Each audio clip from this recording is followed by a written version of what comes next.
All right, what is going on, Laker fans? Thank you very much for being a part of a little Sunday Lakers talk edition. Just going to throw this one out here real quick. Oh, man, Laker fans. Not a good Sunday morning for Laker fans out there. All right, so everybody knows it by now, so I just want to react a little bit to it. We still got a Lakers game coming up a little bit later today. Sham Sharania, I put this out there. Let me read it. Came out about an hour ago or so. Los Angeles Lakers star Anthony Davis expected to miss at least 1 month after suffering a right foot injury. Multiple sources tell The Athletic. The stadium Lakers are bracing for indefinite absence for the Lakers star, sources say, after he sustained the right foot injury in Friday's win over Denver. Davis has played arguably the most dominant ball of his career this season. Damn, Laker fans. I don't really know what to tell you. It's kind of weird. I was getting a sense on Friday. I think I mentioned when I did the postgame show after Lakers took on Denver that I'm not going to speculate because I should not be speculating, but it didn't feel like a normal injury. And I could feel that from what some of the broadcasters, just kind of how they were approaching it. You could feel it in the postgame show. You could feel it with listening to some of the other players talk. Darvin Ham saying, "Hey, I don't want to respond to any of this. Let's wait till the next day." It didn't seem like something that was going to be addressed in a couple days. Let's just put it that way.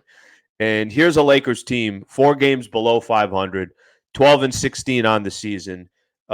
We just passed the December 15th date that was supposed to open up a lot of different opportunities and doors for the Lakers, at least trade options go.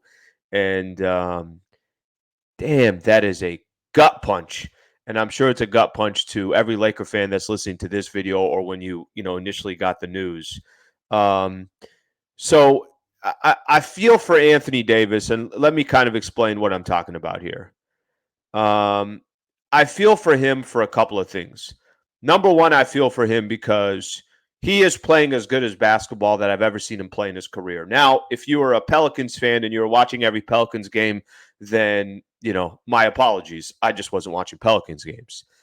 As a Los Angeles Lakers had their championship run in 2020 in the bubble. But Bron was also playing just as good as any player in the league, arguably the best of anyone in the league. I feel like this stage has been the moment for Anthony Davis where we've been waiting for the last 2 years to say, "Hey, AD, you going to take over this franchise, or are we just all way too optimistic about who you are and way too optimistic about what you can be?" So I set it up that way because AD this year is averaging 27 points a game. He's shooting almost 60% from the field, 12 rebounds, 2 block shots. You could argue that he's been the best two-way player in the NBA. If he's not the best, then he's in that conversation. Simple as that.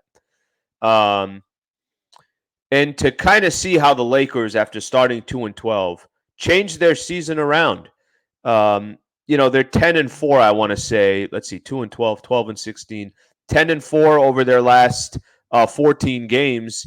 It put them back in the hunt. And I know they're still, a game and a half out or something like that for that final playing spot. And I know that's not the goal, but I feel bad for Anthony Davis because I felt like he was reaching a stretch in his career as a 29-year-old that we've all been waiting. Hey, grab the keys to the franchise. Everybody's waiting for you to take the keys.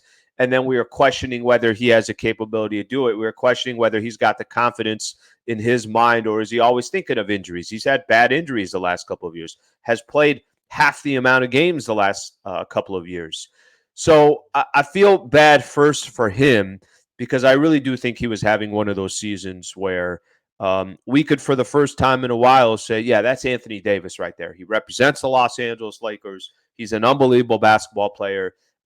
He should be a part of that MVP chatter, and he's representing the purple and gold. So I think there's some pride of looking at Anthony Davis and saying, you know what? He is our present, but he is also our future. I know the world's not going to end here, but him being out at least a month, I'm going to read at least again what it says from Sham Sharania, is expected to miss at least 1 month after suffering a right foot injury. I don't think those are injuries where, hey, he came back 2 weeks early. That means he's going to be out at least if we're just looking at the calendar and I'm pointing the schedule up here, Lakers have a game tonight. It's December 18th against the Wizards. That means at the earliest, he comes back, let's say January 19th. So he's out 30 days. Probably more likely, add another week and a half to that. Let's say he's not coming back until you're closer to February 1st. Can the Lakers really survive without Anthony Davis? Come on now, Laker fans. They're already 4 games below 500. They're already 12 and 16. Braun is already in his 20th year in the NBA. So I'm going to throw this out to Laker fans. I'm going to throw out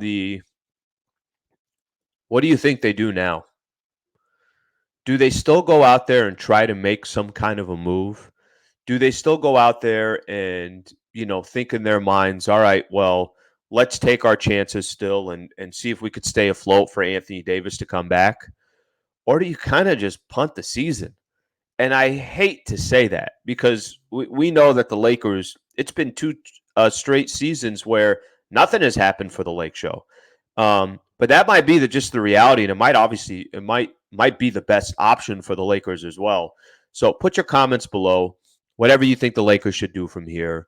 I will say just my initial gut. I would say that I was reading some articles. I think it was Dave McMenamin that was talking about it, that the December 15th date came, but that doesn't mean teams are going to make deals this early.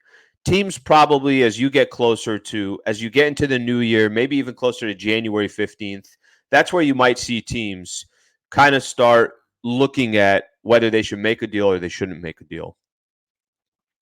I think for the Lakers, you're going to play 15 games at least without Anthony Davis. So you're going to know, okay, are we still in the playoff picture? Are we not? And obviously, if they're not, then I think we already have our answer. I don't know if you guys have looked at NBA free agents this upcoming season. I want to actually see if I could pull that up real quick. But there aren't that many big time names. I got it here in front of me. And I'll tell you why I'm bringing this up. So it looks like Russ is a free agent. We already know, I think, what's going to happen there. Chris Middleton's a free agent. He's going to end up back in Milwaukee. James Harden is a free agent. I think he's got a player option, I think is the way it is. He'll probably end up back with Philly. Kyrie Irving is a free agent. We'll see what happens on that front. There aren't these big names that are out there. They're going to be big-time free agents. I think the Lakers, if they wait they got $30 million that will be available next summer. So they don't really have to do anything if they don't think anything's going to happen.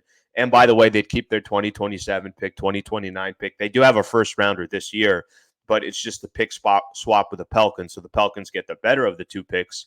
So I'm going to go back to this. If they make a move that they think is good for this year, but maybe also has a little bit big picture in mind, that player they think they can also use next year, and they're not crazy about the free agent class that's going to be available in the summer, it's okay to make a move as long as you're not hurting yourself and giving up too much draft capital or anything like that. But if there is, those teams that were trying to take complete advantage of the Lakers before, I think obviously not having Anthony Davis for a month answers some of those questions of what the Lakers should do. So devastating news, Laker fans. You hate to hear it. You hate to see it. AD missing at least 1 month. Like I said, I hate to see it because it's him, and I felt like he was really starting to play better basketball for himself and for the Lakers franchise. And now, obviously, in this position, it's that's definitely a gut punch. The other thing that went on this morning was just a game. It's a really small sport. It's called football, and it's soccer. Here's my analysis of World Cup real quick. How unreal was that game? How amazing was that game?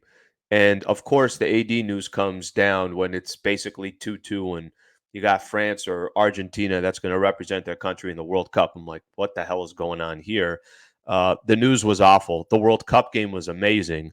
And, I don't really have a dog in the fight, but I wanted to see Messi get his first World Cup. That game was amazing. I couldn't move. I felt like I don't know what the hell was going on. I was cheering for Argentina as if I was born and raised in Buenos Aires. Well, I wasn't born there. So I think that's a good time to end the video. So appreciate you guys tuning in. I'll be back tonight doing a freaking post game show after the post game show without a freaking Anthony Davis. If I can freaking cuss, I would, but I'm not going to. You want to know why, Laker fans? Because it's Sunday. Okay, I'm not going to cuss on this Sunday. All right, Laker fans. Have a good rest of your day. We'll talk to you soon.